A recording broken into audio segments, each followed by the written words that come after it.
Hola! Aujourd'hui on se retrouve pour une nouvelle vidéo, une nouvelle histoire de gymnaste pour parler d'une gymnaste que vous connaissez forcément puisqu'elle avait absolument enflammé internet et mis en lumière notre sport grâce à la vidéo de son sol.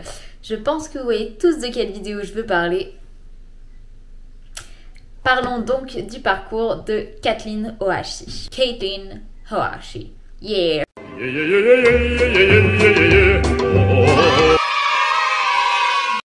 Donc elle est née à Seattle de Richard et Diana Ohashi, donc ses parents. Elle a 3 grands frères, Ryan, Kyle et Callan. Et en fait ils ont des ancêtres allemands et japonais. Voilà, c'est la petite anecdote. Donc dès 3 ans elle commence la gymnastique. En 2006, elle, sa mère et le plus jeune de ses grands frères, donc qui est Callan, vont déménager à Kansas City. Et 3 ans plus tard, ils redéménagent à nouveau pour rejoindre Plano au Texas. Et en fait, ces 2 déménagements sont pour Kathleen, pour qu'elle puisse évoluer dans la gymnastique. Donc elle avait 12 ans quand elle fait ses premiers pas dans l'équipe nationale. Donc c'est là qu'elle participe aux championnats juniors donc nationaux où elle va faire de très très bons résultats puisqu'elle va terminer première au sol, 2e au bar, 4e de la finale générale et 7e en saut. Toujours dans l'équipe junior, elle participe aux championnats nationaux à Dallas où elle va gagner la médaille d'argent au sol. Et du coup, en junior, elle continue à faire des résultats absolument incroyables pour l'équipe des États-Unis. Elle gagne notamment la médaille d'argent au concours général en barre, à la poutre et au sol lors des US Classic à Chicago de 2010. Après, au championnat national à Hartford au Connecticut, elle va gagner le titre en barre. Elle arrive 3e du concours général et 4e au sol. Toujours en 2010, elle participe à la Bumbo Cup en Afrique du Sud où elle va gagner la médaille d'or au concours général, au sol et au saut, ainsi que des médailles d'argent à la barre et en poutre. Donc voilà, je ne vais pas tout vous citer, mais elle n'arrête pas d'enchaîner les titres. Donc en fait, sa grande force, c'est qu'elle a des éléments qui sont très très complexes dans ses routines, notamment en barre et surtout en poutre. Sa routine de poutre, c'est l'une des plus complexes du monde. Du coup, en fait, elle gagne vraiment énormément de points sur ses difficultés. En 2013, elle commence très très fort puisqu'elle va gagner l'American Cup. Donc elle va gagner par rapport à Simone Biles. Et par contre, juste après, elle se blesse à l'épaule, ce qui va la garder loin des compétitions pendant le reste de l'année. Lors d'une interview un peu plus tard, elle va dire qu'elle n'est pas sûre de pouvoir continuer à concourir à un niveau international à cause de sa blessure. Et après, elle continue à se blesser, toujours à l'épaule, et elle a aussi une blessure à la colonne vertébrale, ce qui fait qu'elle doit être opérée d'urgence plusieurs fois.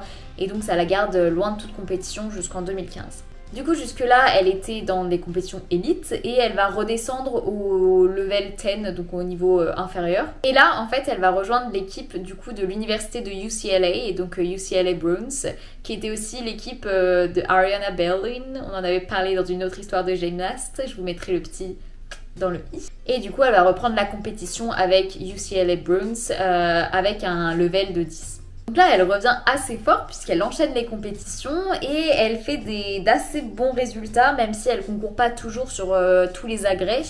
Sauf que lors d'une rencontre contre l'Arizona Wildcats, donc c'est une autre université de gym aux États-Unis. C'est incroyable, les universités, leurs équipes de gym aux États-Unis, c'est un truc de fou, quoi. Et donc oui, lors de l'une de ces rencontres, malheureusement, elle fait une mauvaise chute encore, ce qui va encore une fois la blesser et la garder loin de toute compétition pendant 4 semaines. Mais elle va revenir très très fort la saison suivante, puisque elle va finir première de toutes les autres au niveau de la poutre, et elle va se recevoir 2 fois des 10. Je sais pas si vous savez, mais aux États-Unis, du coup, c'est sur le critère de notation, c'est jusqu'à 10, et si vous avez 10 sur 10, c'est assez rare, et c'est vraiment la meilleure note, ça veut dire que c'était parfait. Et donc elle va recevoir 2 10. Et lors de la saison 2018, elle va encore du coup augmenter ses résultats, puisqu'elle va cette fois-ci avoir 3 10 parfait au sol notamment, et elle va avoir des super bons résultats dans tous les autres agrès. Et donc elle termine la saison en étant classée première au sol et troisième à la poutre. Elle retourne aux championnats nationaux. Là elle va arriver quatrième à la poutre et elle gagne le titre au sol. Et du coup en 2019 au Collegiate Challenge, elle a gagné un 10 parfait au sol avec sa performance de sol où elle dansait et tout sur du R&B qui est tellement connu. Donc là voilà, c'était à ce moment là. Et du coup, elle était à l'université, donc je vous ai dit, de UCLA, et elle suivait des gender studies, donc des études de genre. Et donc elle a été diplômée en 2019. Elle a beaucoup parlé parce qu'elle a eu énormément de soucis concernant son corps, et elle a eu énormément de problèmes et d'insultes concernant son corps et la forme de son corps. Donc elle a expliqué qu'elle avait été très suivie notamment par une psychiatre, ce qui avait été très important pour elle pour se développer et pour réussir à surmonter justement tous ces insultes qu'elle recevait vis-à-vis de son corps. Et en fait c'était un peu pour ça qu'elle n'était pas sûre suite à sa première blessure de continuer dans le sport international, parce que c'était tellement lourd à porter pour elle que finalement quand elle s'est blessée ça a été une sorte de soulagement, ce qui est absolument affreux, mais voilà. Et du coup le fait de continuer à évoluer sur un circuit parallèle en quelque sorte, en continuant les études, en reprenant, mais cette fois-ci à l'université, c'est ce qui lui a vraiment permis de retrouver ce côté qu'elle aimait bien de la gymnastique, ce côté plus détendu, ce côté plus convivial entre parenthèses. Et c'est pour ça qu'elle est revenue à fond dans la gymnastique et qu'elle a réussi à avoir un parcours aussi beau que celui qu'elle a aujourd'hui. Et lors d'une interview, elle explique que on m'a dit que mon poids était devenu embarrassant. On m'a même comparé à un oiseau qui ne pouvait pas voler. Autant de choses que l'on disait d'ailleurs déjà sur moi avant mes blessures quand j'étais trop maigre. J'étais devenue grosse. La gym était toute ma vie. Je me détestais. Il m'a fallu du temps pour trouver un nouvel objectif et retrouver l'amour pour mon sport.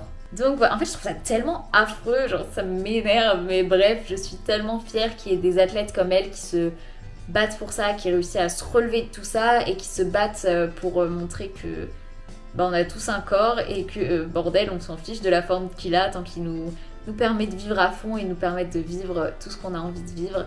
C'est bien le plus important, on a tous une morphologie différente et c'est comme ça, on est tous beaux.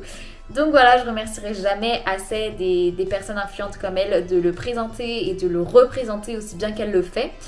En 2021, elle faisait partie aussi de Gold Over America Tour, vous savez, le même chose qu'a fait Mélanie de Jesus Santos, donc la suite de shows de gymnastique aux USA par Simone Biles.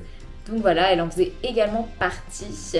Et puis voilà, c'est tout ce que j'ai à dire sur Caitlin Ohashi. J'espère que vous avez appris plein de choses et que ça vous a plu, que ça vous a intéressé. En attendant, je vous fais plein de gros bisous. On se retrouve très vite pour une nouvelle vidéo. Bisous.